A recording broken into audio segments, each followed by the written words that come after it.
The year was 2089, and humanity had no idea they were being watched deep in the cold darkness of space. Far beyond what human telescopes could see, a massive fleet moved toward Earth. 500 warships, each one bigger than a football stadium, traveled in perfect formation. They belonged to the Volante Dominion, an empire that had conquered over 200 worlds across the galaxy. Commander Zorath stood on the bridge of his flagship, looking at the blue planet on his viewing screen. His gray skin reflected the light from the monitors around him. His large black eyes showed no emotion. He had done this many times before. "Status report," Zorath said, his voice calm and cold. His science officer, a female Volante named Melith, checked her screens. "The planet is designated Sol 3 by the natives. They call it Earth.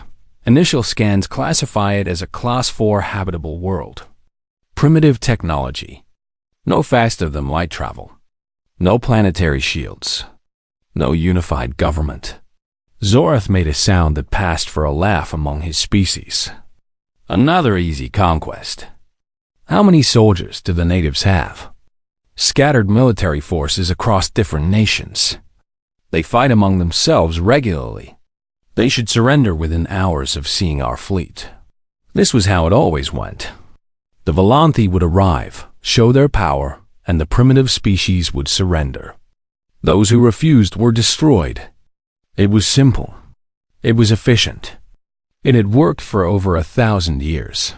On Earth, Lieutenant Commander Katie Morris sat at her station inside NORAD, the North American Aerospace Defense Command. It was a quiet night shift. She was drinking her third cup of coffee and watching her screens with tired eyes. Then something strange appeared on her monitor. She sat up straight and put down her coffee. The readings made no sense. There were objects in the outer solar system near Jupiter, and they were moving fast. Very fast, and there were hundreds of them. "Sir," she called out to her commanding officer, "you need to see this." General Scott Palmer walked over, his gray hair neatly combed despite the late hour. He looked at the screen, and his face went pale. "That's not possible," he whispered. "Sir, I've checked the equipment 3 times. It's not a malfunction.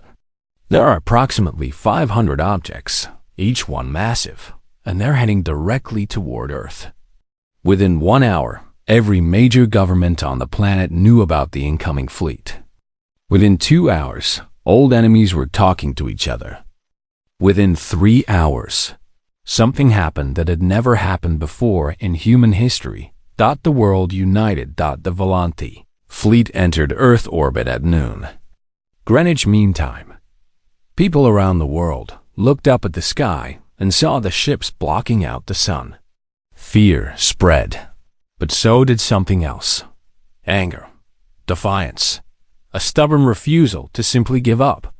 Commander Zorath broadcast his message to every screen, every radio, every device on the planet.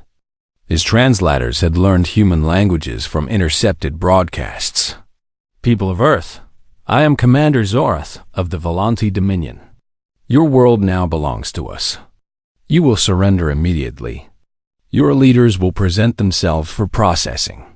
Your resources will be claimed for the Dominion. Resistance is not advised. You have 1 hour to comply." He ended the transmission and waited. On every other world, this was when the begging started. The pleading. The offers of tribute and submission. Instead, he received a response from something called the United Nations Security Council. A human female appeared on his screen. She had steel gray hair and cold eyes. "Commander Zorath," she said, "I am Secretary General Patricia Cole. On behalf of all the people of Earth, I have a message for you." She paused, and Zorath leaned forward slightly. "Go to hell." The transmission ended. Zorath stared at his screen in confusion. His officers looked at each other, uncertain. This had never happened before. No species had ever refused. "They are bluffing," Zorath decided. They will change their minds when they see our ground forces. Begin the invasion. Across the fleet, dropships loaded with soldiers. Each ship carried 500 Volanti warriors, armed with plasma weapons and protected by energy shields. They had conquered armies far more advanced than anything Earth possessed. The dropships entered Earth's atmosphere, and immediately, things started to go wrong. The atmospheric entry was violent. The ship shook and rattled as they descended. Warning lights flashed on control panels. Several ships reported damage to their outer hulls. "What is happening?" Zorath demanded. Melith checked her instruments, her thin fingers moving quickly. "The atmosphere is more turbulent than our scans indicated. Wind speeds are extreme. Temperature variations are causing stress on the hull materials. Our ships have entered hundreds of atmospheres. Why is this one different?" Melith did not have an answer. Not yet. On the ground, military forces around the world prepared for battle. Soldiers checked their weapons. Tanks moved into position. Fighter jets took to the skies. Civilians were evacuated from major cities, but many refused to leave. Sergeant Ryan Cooper stood with his squad of Marines outside Chicago. He watched the alien ships descend through the clouds, leaving trails of smoke behind them. "Look at that," one of his soldiers said. "They're having trouble just getting down here." Cooper nodded slowly. He had expected to be terrified. Instead, he felt something different. These aliens had come to take his home, his planet, his people. They had made a mistake. The first dropships landed, their hatches opening with a hiss of pressurized air. The Lanthi soldiers stumbled out into the afternoon sun, and immediately, Cooper noticed something strange. They were struggling to walk. They moved slowly, like they were carrying heavy weights. Some of them fell to their knees. Their breathing sounded labored through their helmets. Cooper raised his rifle. Something's wrong with them. He was right. Something was very wrong. And the Volanthi were only beginning to understand the terrible mistake they had made. The invasion of Earth had begun. But it was not going to go the way Commander Zorath had planned. Not even close. The Volanthi soldiers stepped onto Earth's surface and immediately knew something was wrong. Private Korath was one of the first to exit the dropship. He had been on 12 planetary invasions. He had never felt anything like this. The moment his feet touched the ground, it felt like invisible hands were pushing down on his entire body. Every step required effort. His legs burned. His chest felt tight. "The gravity," he gasped into his communicator. "The gravity is too strong." Across the landing zones near Chicago, New York, Beijing, and Moscow, thousands of Volanthi soldiers experienced the same thing. Earth's gravity was 1.4 times stronger than their home world. Their muscles, evolved for a lighter world, could barely support the weight of their own bodies and equipment. Then came the air. The Volanthi breathed through filtered masks.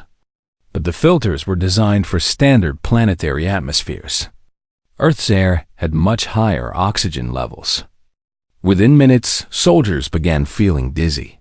Some became confused. A few collapsed, experiencing what human doctors would call oxygen toxicity. Sergeant Ryan Cooper watched from behind a concrete barrier. His squad of Marines was ready to engage, but they had not fired a single shot yet. They did not need to. "Sarge," whispered Private Lopez beside him. "What's happening to them?" Cooper shook his head in disbelief. "I don't know, but they look like they can barely stand." He made a decision. "All units engage."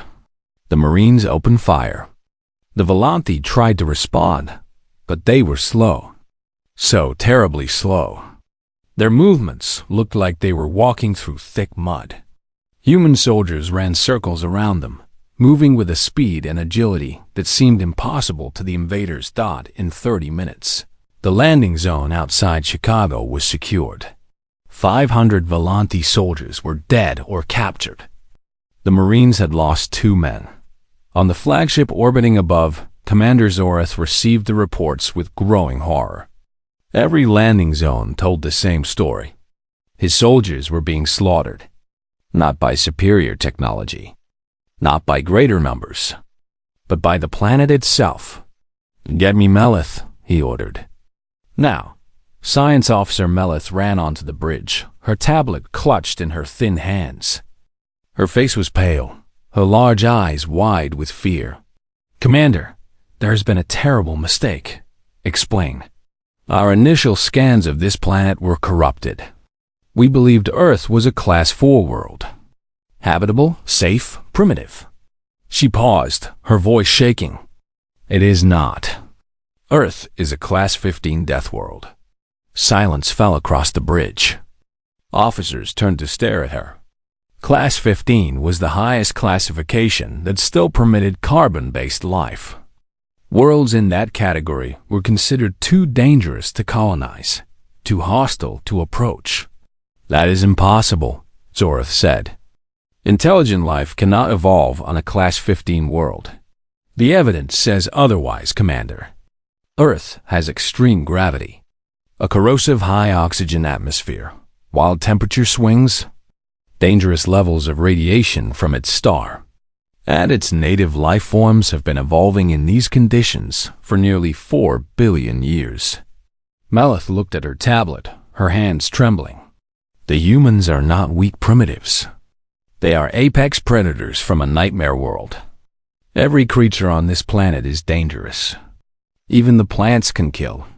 Zoreth felt something he had not felt in decades: fear.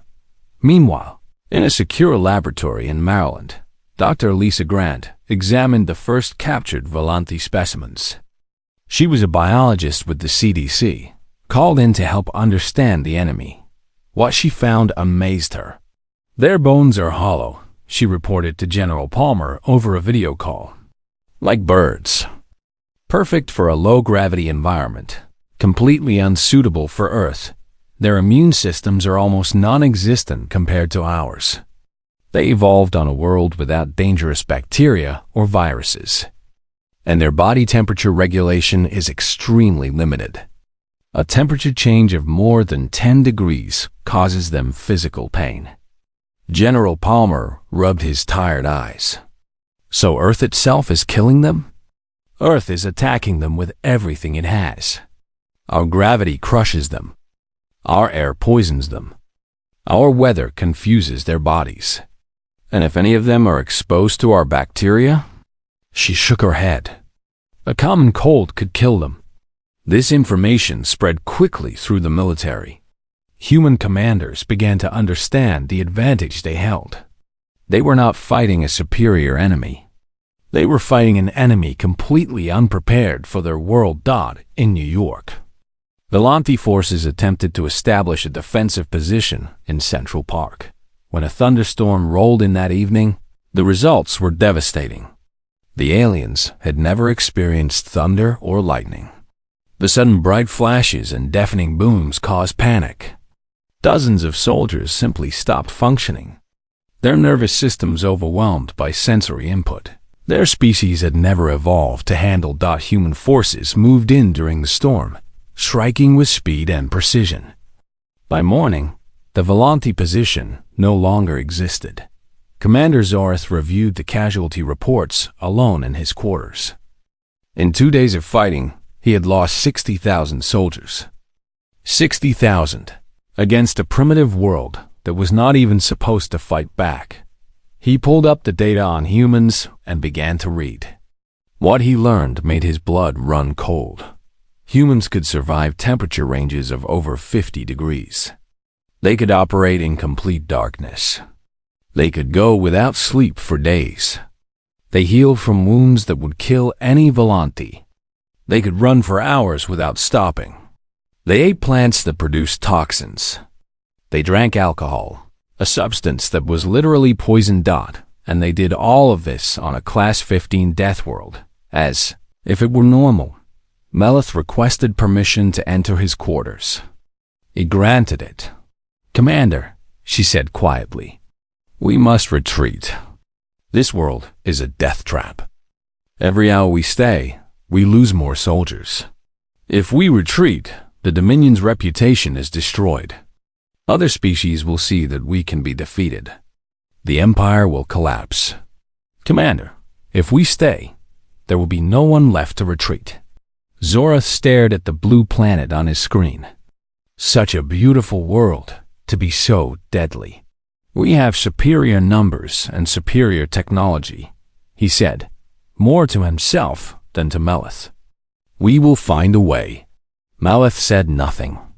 She did not believe him. And deep down, neither did he. On Earth, humanity was learning just how dangerous they truly were. And they were preparing to show the Volanti exactly what that meant. 2 weeks into the invasion, the Volanti were dying. Not from human weapons, though those killed plenty. Not from human tactics, though those were devastating. They were dying from Earth itself. From the air, the gravity, the weather, and the invisible enemies they could not fight. Commander Zorath stood on his bridge and watched the numbers climb. 60% of his ground forces were now dead or too sick to fight. His medical bays were overflowing. His doctors had never seen diseases like the ones spreading through his troops. On Earth, humans called it the common cold. For the Volanti, it was a death sentence. Their immune systems, evolved on a clean and safe world, had no defense against Earth's microbes. Bacteria that lived harmlessly in human bodies became killers when they entered Volanti lungs. Viruses that gave humans a runny nose destroyed Volanti from the inside out. The invasion was becoming a nightmare. Captain Derek Hayes led a special operations team that had been fighting behind enemy lines for 10 days. His unit had learned every weakness the aliens possessed, and they used them without mercy. "We hit them at dawn," Hayes told his squad as they prepared for another mission. "That's when temperatures shift fastest. It confuses their bodies and slows their reaction time." His soldiers nodded. They had seen it happen. When temperatures changed quickly, Volanti soldiers became sluggish and confused. Their bodies could not adapt. If possible, we engaged during bad weather. Rain, wind, thunderstorms. They can't handle any of it. Private Adams raised his hand. "What about the flashbangs, sir?" Hayes smiled grimly. "Use them generously. The sudden light and sound overload their senses. Some of them just shut down completely. Their brains can't process it."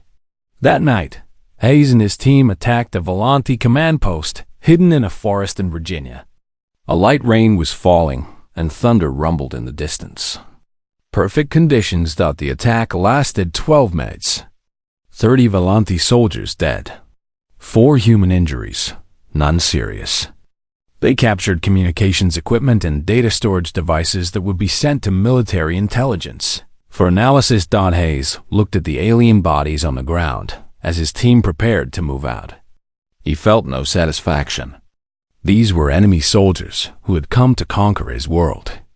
But watching them struggle to breathe Earth's air, watching them collapse from a simple rainstorm, it was hard not to feel something close to pity. He pushed the feeling aside. They had started this war. Humans would finish it. In Washington, Dr. Megan Torres worked around the clock to decode captured Volanti communications. She was a linguist who had spent her career studying ancient languages. Now she was learning an alien one in real time. After days of work, she made a breakthrough. The translation software she had developed was finally working. She began reading the decoded messages, and what she found changed everything. "General Palmer," she said during an emergency briefing, "I've decoded their classification system for planets. Earth was originally listed as Class 4, which means habitable and safe. But after the invasion began, it was reclassified to Class 15. What does Class 15 mean?" Palmer asked. "It's the highest danger classification for any world that can still support carbon-based life. Extreme gravity, extreme temperatures, toxic atmosphere, dangerous wildlife. The Volanthi consider Class-15 worlds too dangerous to colonize. They don't even send research teams to them. Palmer leaned forward. And they invaded us anyway? They didn't know. Their initial scans were wrong. By the time they realized what Earth really was, their soldiers were already on the ground. Torres paused. There's more. They're talking about us across their communication networks. Other species in the galaxy are monitoring this invasion. They can't believe intelligent life evolved on a Class-15 Deathworld. They think we're impossible. News of the Deathworld classification spread through Earth's military forces. Soldiers who had been fighting for their survival began to understand something remarkable. They were not weak. They were not outmatched. They were monsters compared to most life in the galaxy. They were Deathworlders. And they were winning. On the Volanthi flagship, Commander Zorath faced his worst crisis yet. Disease had spread to the ship itself. Soldiers who had returned from the surface brought Earth's microbes with them. Entire decks were now quarantine zones. His chief medical officer delivered the report in person. We have lost over 3,000 crew members to infection. The diseases mutate too fast for our treatments. We cannot stop them. Then no more ground operations, Zorath ordered. Pull all remaining soldiers back to the ships. We will bombard from orbit. But even that option was failing. Human air forces, flying salvaged and reverse-engineered Volanthi fighters, were now attacking the fleet directly.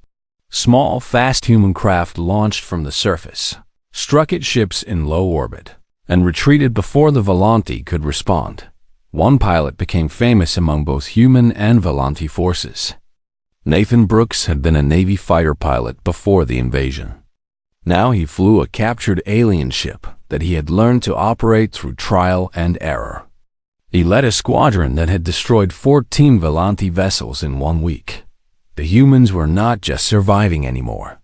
They were adapting, learning, growing stronger. On the ground, the tide had turned completely. Human forces, armed with a mix of Earth weapons and captured alien technology, pushed the remaining Volanthi back toward their landing zones.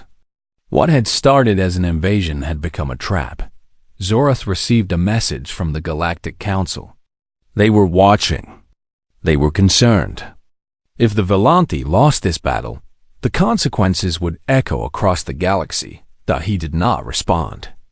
He had no idea what to say. Below him, on the blue planet that was supposed to be easy prey, humanity prepared its counterattack. They had been underestimated. They had been dismissed as primitive. Now, the galaxy would learn the truth about the monsters who called Earth home. Day 23 of the invasion. The Volanthi were breaking. Human forces launched a coordinated global counterattack at midnight.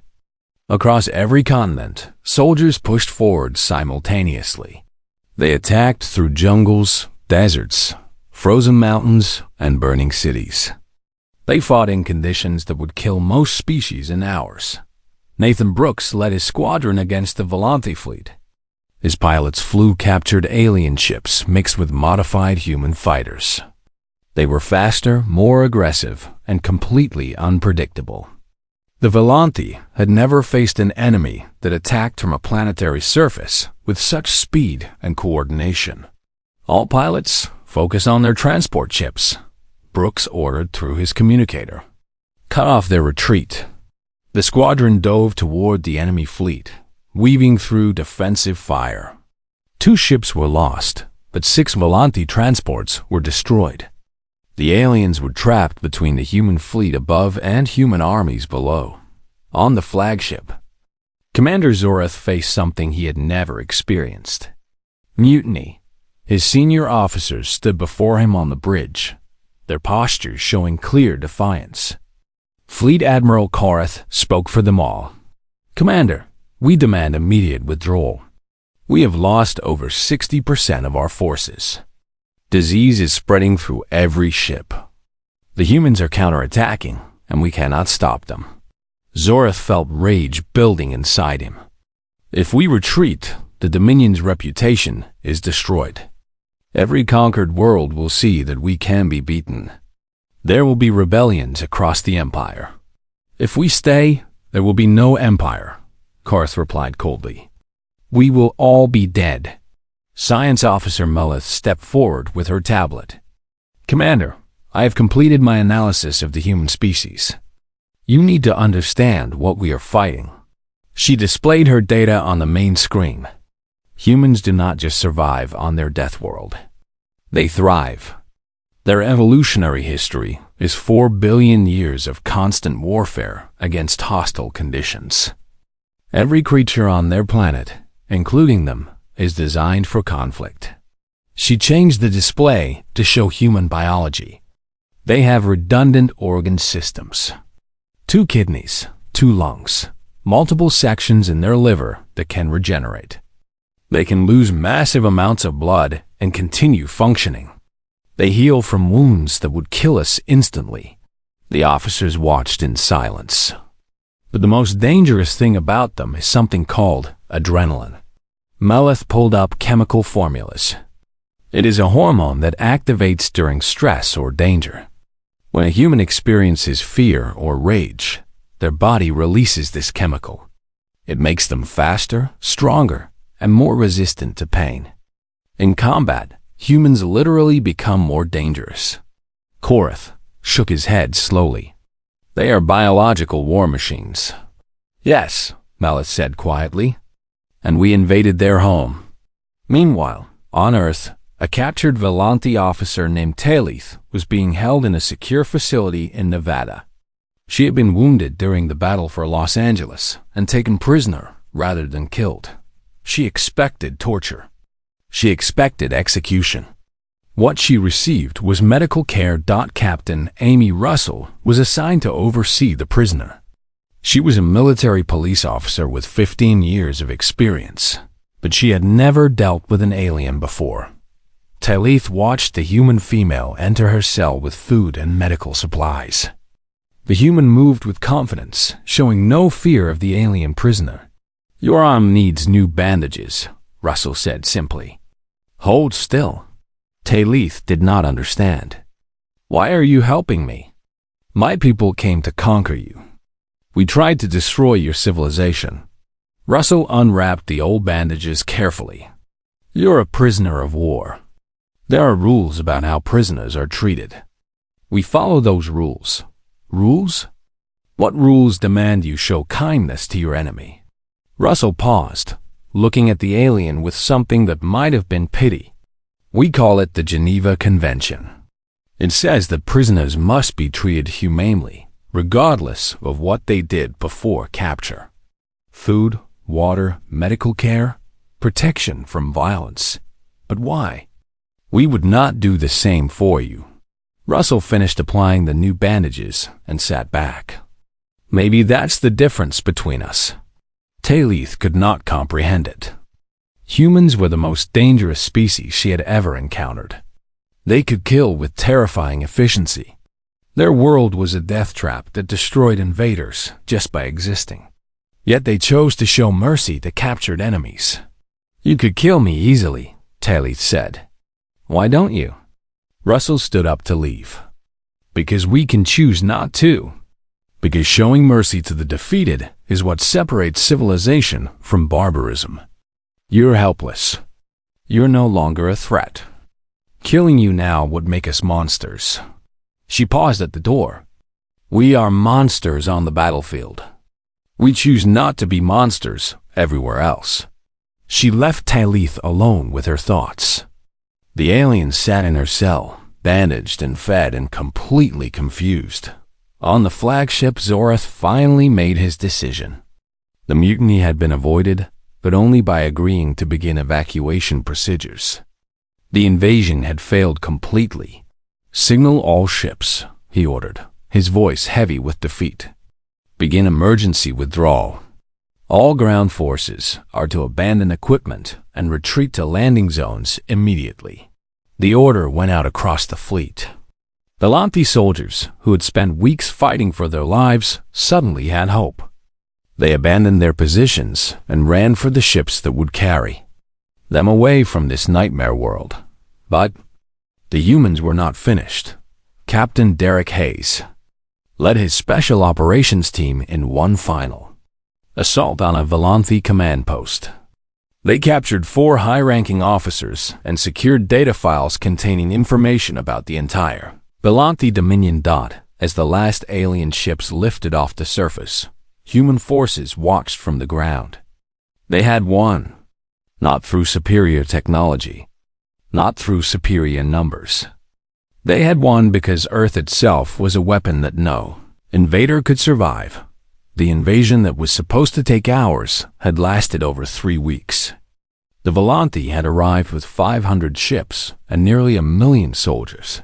They left with less than half, and somewhere on a data network that spanned the galaxy, the word spread. Earth was not a Class 4 world. Earth was a Class 15 death world, and its people were something the galaxy had never seen before. The invasion ended on day 30-1. Commander Zorath watched from his flagship as the last transport ships limped away from Earth orbit. His fleet of 500 warships had been reduced to less than 200. Nearly 1 million soldiers had landed on the blue planet below. Fewer than 300,000 were returning. The rest were dead, killed by human weapons, human tactics, human diseases, and the planet itself. Zorath sat alone in his quarters and prepared his final report to the Galactic Council. His hands trembled as he typed. His career was over. His reputation was destroyed. But the galaxy needed to know the truth. To the Galactic Council. This is Commander Zorath of the Volanthe Dominion. The invasion of Sol 3, known to its inhabitants as Earth, has failed. I am transmitting this report as a warning to all civilized species. He paused, gathering his thoughts. Earth was incorrectly classified as a Class 4 habitable world. It is not. Earth is a Class 15 death world, the most extreme classification for a planet that can still support carbon-based life. Its gravity crushes those who evolved elsewhere. Its atmosphere poisons those not adapted to it. Its microbes destroy immune systems that never learned to fight them. He continued typing, his words heavy with defeat. But the planet is not the true danger. The true danger is the species that evolved there. The humans. They are apex predators from a nightmare world. They are stronger, faster, and more resilient than any species we have encountered. They heal from wounds that would kill us. They operate in conditions that would destroy us. They fight with a ferocity that defies understanding. Zorath closed his eyes for a moment, remembering the horrors he had witnessed. And yet, they showed mercy. They captured our soldiers and provided medical care. They treated prisoners with dignity. They are capable of incredible violence and incredible compassion in equal measure. I do not understand them. I am not certain anyone can. His final words were simple. Do not provoke them. Do not threaten them. Do not give them a reason to leave their world and seek revenge. The humans are awake now, and the galaxy must be very, very careful. He sent the report and awaited his fate. 3 days later, the Galactic Council convened an emergency session. Representatives from over 500 species gathered in the Great Chamber on Nexus Prime. Screens displayed footage from the invasion, casualty reports, biological analyses. Every piece of data the surviving Volanthe had transmitted. High Counselor Varen, an ancient being from a species that had existed for millions of years, spoke first. This footage is verified. The humans fought through injuries that should have killed them. They operated in temperatures ranging from extreme cold to extreme heat. They continued fighting for days without sleep. They adapted to alien technology within weeks and used it against the invaders. The chamber was silent. Earth is hereby reclassified as a Class 15 death world, Varen continued. But the Council believes this classification is insufficient for the species itself. We are creating a new designation, Class Omega Sentient. Murmurs spread through the assembled representatives. A Class Omega species is too dangerous to engage, too unpredictable to contain, and too resilient to destroy. Earth and its inhabitants are now classified as a restricted zone. No contact is permitted without unanimous council approval. One representative raised a tentacle. What if the humans come to us? Varine's ancient face showed something like fear. Then we hope they come in peace. On Earth, humanity celebrated victory but prepared for the future. The world had changed. They were no longer alone in the universe, and they now knew that others would come. General Scott Palmer oversaw the formation of the United Earth Defense Force. Every nation contributed soldiers, scientists, and resources. The old conflicts seemed meaningless now. There was only one enemy that mattered, the galaxy itself. Dr. Lisa Grant led research into Volanti biology and technology. Her teams worked around the clock, reverse engineering weapons and studying alien physiology. What they learned would help humanity prepare for the next encounter. Dr. Megan Torres continued her translation work, decoding thousands of captured files. She discovered star maps, histories, and descriptions of other species. The galaxy was vast and full of civilizations. Some were peaceful, some were not. Humanity needed to understand all of them. Nathan Brooks was promoted to colonel and given command of Earth's first interstellar combat wing. When humanity eventually built ships that could travel between stars, his pilots would be the first to fly them. Captain Derek Hayes trained the next generation of special operations soldiers. They learned to fight in any environment, against any enemy, using any weapon available. They would be humanity's first line of defense. In Nevada, at the secure facility, Talith made her choice. Captain Amy Russell visited her cell one morning with news. The Volanthi have offered to exchange prisoners. You can go home. Talith looked at the human female who had shown her kindness throughout her captivity. What happens if I stay? Russell seemed surprised by the question. Stay? Here? I want to understand your species. I want to know how creatures capable of such violence can also be capable of such mercy. My people need to understand, or we will make the same mistake again.